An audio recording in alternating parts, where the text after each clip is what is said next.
আল্লাহর কথা থাকবে সবার উপরে।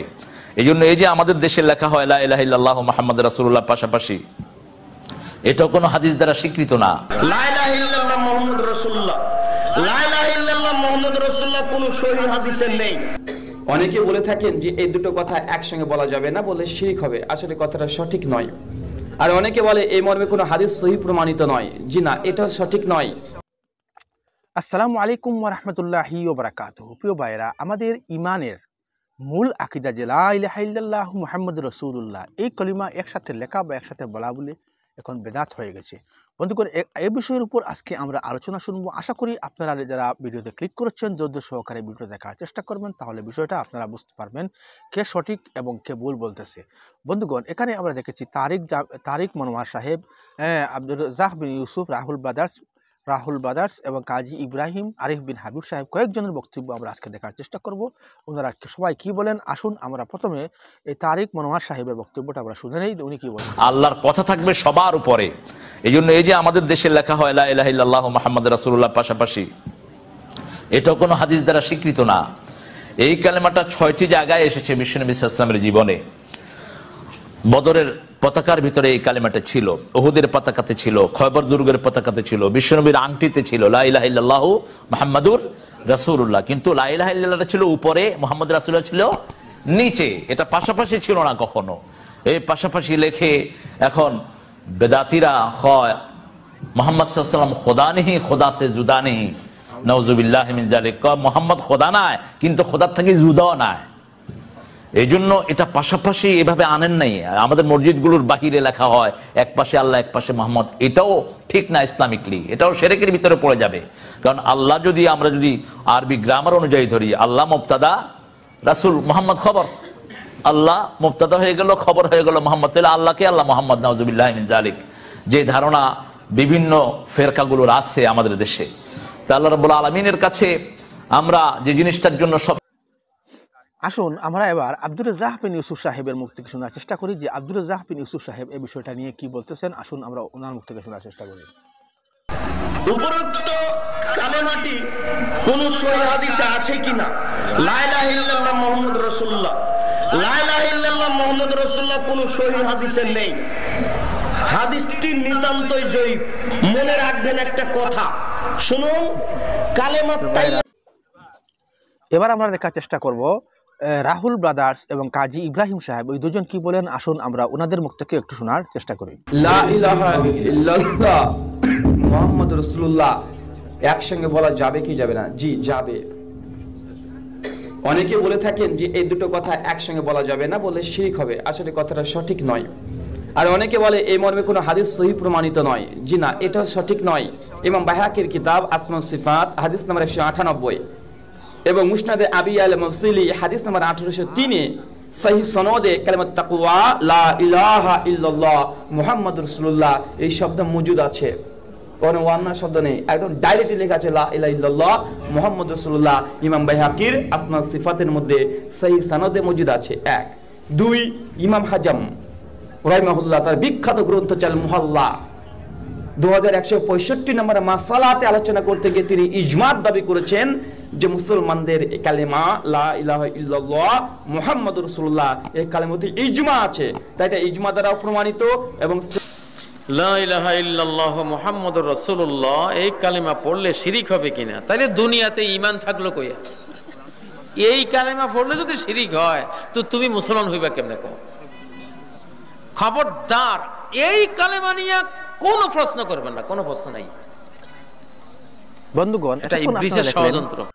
রাহুল ব্রাদার্স এবং কাজী ইব্রাহিম সাহেব কি বলেছেন এবং এই তারিক মনোয়ার সাহেব কি বলেছেন এবং আব্দুর রাজ্জাক বিন ইউসুফ সাহেব কি বলেছেন। আসুন এবার আমরা শোনার চেষ্টা করি মুফতি আরিফ বিন হাবিব সাহেব এই বিষয়টা কিরকম বলতেছেন বা কি বোঝাতে চাইতেছেন। আসুন আমরা মুফতি আরিফ বিন হাবিব সাহেবের মুখ থেকে বিষয়টা শোনার চেষ্টা করি। মানে কালিমাতুত তাওহীদ মেনে নিলাম, লা ইলাহা ইল্লাল্লাহ, এটা আমরা মেনে নিয়েছি, ঠিক না? এখন কথা হলো লা ইলাহা ইল্লাল্লাহর পরে মুহাম্মাদুর রাসূলুল্লাহ এটাও বলা যাবে কিনা? ঠিক না? লা ইলাহা ইল্লাল্লাহু মুহাম্মাদুর রাসূলুল্লাহ পুরাটাও বলা যাবে, পুরাটাও বলেন পুরাটাও বলা যাবে। ইমাম আবু হানিফা রাহমাতুল্লাহি আলাইহি রিসালার নাম আল আহাদিসুস সাবআ মিন আর রাসাইলিস সালাসিল হাদিসিয়া, 170 নম্বর পৃষ্ঠা। ইমাম আবু হানিফা রাহমাতুল্লাহি আলাইহি বলেন, লাকিতু সাবাতাম মিন আসহাবি রাসূলিল্লাহি সাল্লাল্লাহু আলাইহি ওয়াসাল্লাম, আমি রাসূলুল্লাহ সাল্লাল্লাহু আলাইহি সাল্লামের 7 জন সাহাবীর সাথে সাক্ষাৎ করেছি, সরাসরি দেখেছি। কয়জন? 7 জন সাহাবীর সাথে আমি সাক্ষাৎ করেছি। এর মধ্যে একজনকে আমি বলতে শুনেছি, তিনি বলেন, ক্বালা রাসূলুল্লাহ সাল্লাল্লাহু আলাইহি ওয়াসাল্লাম, আল্লাহ নবী বলেন, দাখালতুল জান্নাহ, আমি জান্নাতে প্রবেশ করলাম, ফারাআইতু ফি আরিজিল জান্নাহ লা ইলাহা ইল্লাল্লাহু মুহাম্মাদুর রাসূলুল্লাহ। নবী বলেন, আমি জান্নাতে প্রবেশ করলাম, স্বর্ণাক্ষরে জান্নাতের একটা জায়গায় এই বাক্য লেখা দেখলাম, লা ইলাহা ইল্লাল্লাহ মুহাম্মাদুর রাসূলুল্লাহ। বলা যাবে? আরে পুরাটা বলা যাবে? হ্যাঁ, পুরাটা বলা যাবে, সমস্যা নেই। কিতাবের নাম কিতাবুল আসার লিল ইমামিল আযম আবি হানিফা, বাবুল উদহিয়া, কুরবানি শিরোনাম, 175 নম্বর পৃষ্ঠা। এখানে আসছে, দহা রাসূলুল্লাহ সাল্লাল্লাহু আলাইহি ওয়াসাল্লাম বিকাবশাইনি আমলাহাইন, আল্লাহ রাসূল সাল্লাল্লাহু আলাইহি সাল্লাম দুটি দুম্বা কুরবানি করলেন। কয়টি? যাবাহা আহাদাহুমা আন নাফসিহি, দুইটার মধ্যে একটা জবাই করলেন নিজের পক্ষ থেকে, ওয়াল আখারা আম্মান ক্বালা লা ইলাহা ইল্লাল্লাহু মুহাম্মাদুর রাসূলুল্লাহ সাল্লাল্লাহু আলাইহি সাল্লাম। একটা নিজের পক্ষ থেকে জবাই করলেন, আরেকটা তাদের পক্ষ থেকে জবাই করলেন যারা বলে লা ইলাহা ইল্লাল্লাহ মুহাম্মাদুর রাসূলুল্লাহ, এই বাক্য বলনে ওয়ালাদের পক্ষ থেকে আরেকটা দুম্বা জবাই করছেন। বলা যাবে? আচ্ছা, আর জামিউস সগীর 1 নম্বর খণ্ড 645 নম্বর পৃষ্ঠা। عن أنس بن مالك رضي الله تعالى عنه قال قال رسول الله صلى الله عليه وسلم, আনাস রাদিয়াল্লাহু তাআলা আনহুর বর্ণনা, তিনি বলেন, রাসূলুল্লাহ সাল্লাল্লাহু আলাইহি সাল্লাম ইরশাদ করেন, দাখালতুল জান্নাহ, আমি জান্নাতে প্রবেশ করলাম, ফারাআইতু ফি আরিদাতাইল জান্নাহ সালাসাতা আসতুরিন বিযযাহাব লা বিমাইজ যাহাব। নবীজি বলেন, আমি জান্নাতের মধ্যে স্বর্ণাক্ষরে 3টি লাইন দেখতে পেলাম। কি অক্ষরে? এই জায়গায় আবার বলছে, শোনো শোনো, স্বর্ণের কালি দিয়া না, ডাইরেক্ট স্বর্ণ দিয়া লেখা, বুঝলেন? সোনালী কালারের লেখা না, রাসূল বলেন স্বর্ণ দিয়ে লেখা, বুঝছেন? স্বর্ণের কালি দিয়া না, স্বর্ণ দিয়ে লেখা। বিসমিল্লাহ। স্বর্ণাক্ষরে সেখানে লেখা, আলহামদুলিল্লাহ। সেখানে 3টা লাইন আমি দেখতে পেলাম, আস-সাতরুল আউয়ালু লা ইলাহা ইল্লাল্লাহু মুহাম্মাদুর রাসূলুল্লাহ। সেখানে প্রথম লাইন, প্রথম বাক্যটার মধ্যে দেখলাম স্বর্ণ দিয়ে লেখা, আল্লাহ ছাড়া কোনো ইলাহ নাই, মুহাম্মদ সাল্লাল্লাহু আলাইহি সাল্লাম আল্লাহর রাসূল তথা লা ইলাহা ইল্লাল্লাহ মুহাম্মাদুর রাসূলুল্লাহ, পুরো বাক্যটা আমি সেখানে দেখতে পেলাম। আল মুস্তাদ, ও আচ্ছা, আরো 2টা লাইন বাকি আছে, ওই 2টাও বলে দেই। ওয়াস-সাতরুস সানি, দ্বিতীয় লাইনের মধ্যে দেখলাম লেখা, মা কদ্দামনা ওয়াজাদনা, দুনিয়াতে যেই দান সদকা আমরা করলাম, এখানে এসে এটা আমরা পেয়ে গেলাম। সুবহানাল্লাহ। ওয়াস-সাতরুস সালিস, তৃতীয় লাইনের মধ্যে লেখা, উম্মাতুম মুজনিবা ওয়া রাব্বুন গফুর, তৃতীয় লাইনের মধ্যে লেখা, উম্মত গুনাহ করে, রব মাফ করে দেয়। সুবহানাল্লাহ লেখা। তো এই 3টা লাইন আমি দেখতে পেলাম। তাহলে লা ইলাহা ইল্লাল্লাহ মুহাম্মাদুর রাসূলুল্লাহ, কেউ যদি পুরোটা বলে কোনো সমস্যা নেই, কেউ যদি লা ইলাহা ইল্লাল্লাহ এতটুকু বলে কোনো সমস্যা নেই, কেউ যদি লা ইলাহা ইল্লাল্লাহ মুহাম্মাদুর রাসূলুল্লাহ বলে কোনো সমস্যা নেই। আল মুস্তাদরাক লিল হাকিম, 3 নম্বর খণ্ড 121 নম্বর পৃষ্ঠা।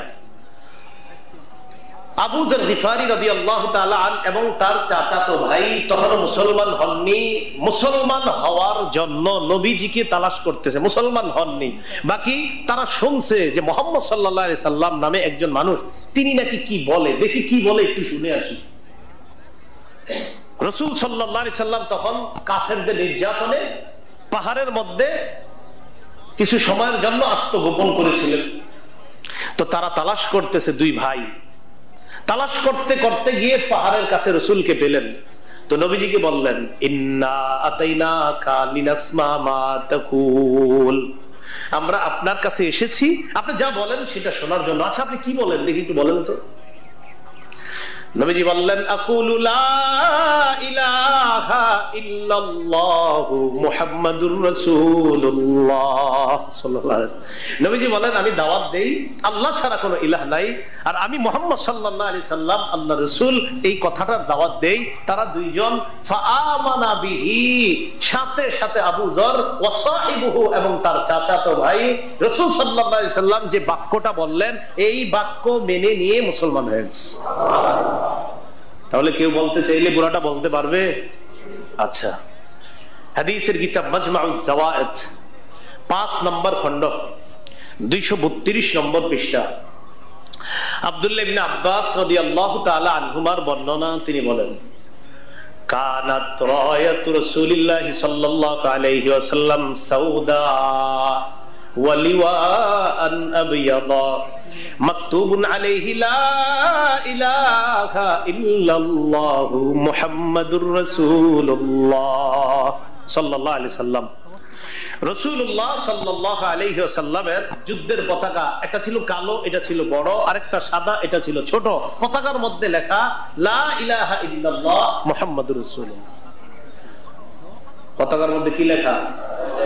তারপরে তো এটা হাতে লয়ে লয়ে ঘুরতেছি, বলা যাবে না। আর এটা হাতে নিয়ে নিয়ে ঘুরতেছি, তো এটা বলা যাবে না। তো বাংলাদেশের পতাকায় লেখা, মনে করেন বাংলাদেশ, আমি বললেন বাংলাদেশে লেখা যাবে, পড়া যাবে না নাকি? লা ইলাহা ইল্লাল্লাহ মুহাম্মাদুর রাসূলুল্লাহ পুরাটা পতাকায় শুধু লেখা যাবে না, পড়াও যাবে না। বুখারী শরীফের ব্যাখ্যা গ্রন্থ ফাথুল বারী, লেখক ইবনে হাজার আসকালানী রাহমাতুল্লাহি আলাইহি 17 নম্বর খণ্ড 224 নম্বর পৃষ্ঠা, ইবনে হাজার আসকালানী রাহমাতুল্লাহি আলাইহির বক্তব্য, তিনি সেখানে 324 নম্বর পৃষ্ঠা তিনি সেখানে আনছেন। আর আব্দুল্লাহ ইবনে আব্বাস রাদিয়াল্লাহু তাআলা আনহুমা কানা মাকতুবান আলা রায়াতিহি লা ইলাহা ইল্লাল্লাহু মুহাম্মাদুর রাসূলুল্লাহ। আগের বর্ণনায় পেয়েছি যে পতাকা কালো, পতাকা সাদা, আর এইখানের বর্ণনা শুধু এতটুকু।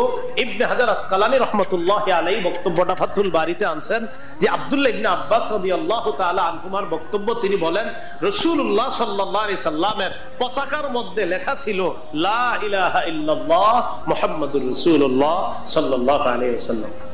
তাহলে আন আমিনু বিরাব্বিকুম ফাআমান্না, তোমরা রবের উপর ঈমান আনো, আমরা ঈমান আনলাম। তো আমরা এখানে দেখলাম যে লা ইলাহা ইল্লাল্লাহু মুহাম্মাদুর রাসূলুল্লাহ একসাথে বলা যাবে কিনা, একসাথে লেখা যাবে কিনা, এই বিষয়ের উপর বেশ বিস্তারিত আলোচনা করলেন মুফতি আরিফ বিন হাবিব সাহেব, এবং রাহুল ব্রাদার্সের বক্তব্য শুনলাম, কাজী ইব্রাহিম সাহেবের বক্তব্য শুনলাম।